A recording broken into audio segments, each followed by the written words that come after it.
I started in this industry by doing additional music for a composer named Craig Wedren, again, my mentor. And he was very gracious with sharing his knowledge and just letting me get to write on these projects that he was working on.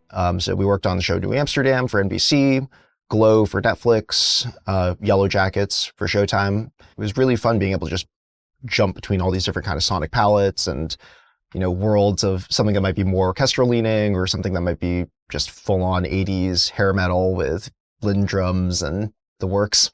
It was a really good time just being able to, just jump musical styles and have to immerse yourself in a musical world and figure out how to best use music to help with storytelling.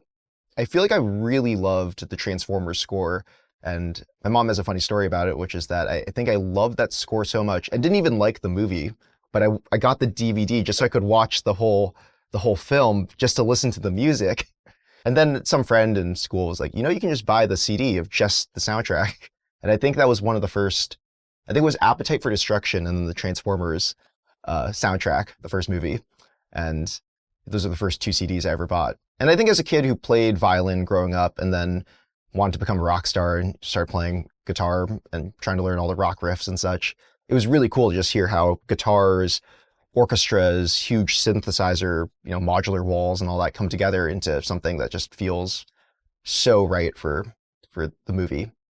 When I first used LUX, I was really amazed just honestly how good it sounds. And it's such a silly thing to say in a time when there's just probably thousands of string libraries and, you know, string plugins out there. I mean, one of the reasons that there are thousands of string libraries is that none of them cover all the articulations you could want.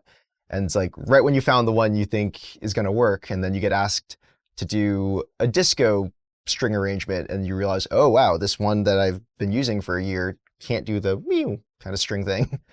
I think some of my favorite features about LUX are just honestly the amount of different articulations that are in there. Every time I'm thinking like, oh man, can I do this in LUX? I go a little deeper into the menus and I find the articulation I need.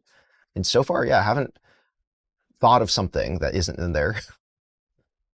I feel like LUX was just really intuitive in a way where, yeah, you could just get your musical ideas out and they sounded pretty close to what you might have in mind.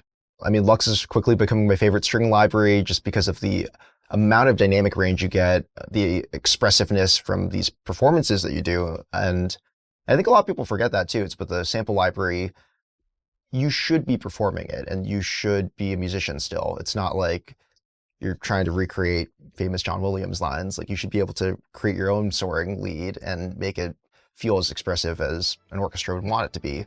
And having a tool like LUX is just indispensable when you're a composer trying to get those emotional performances.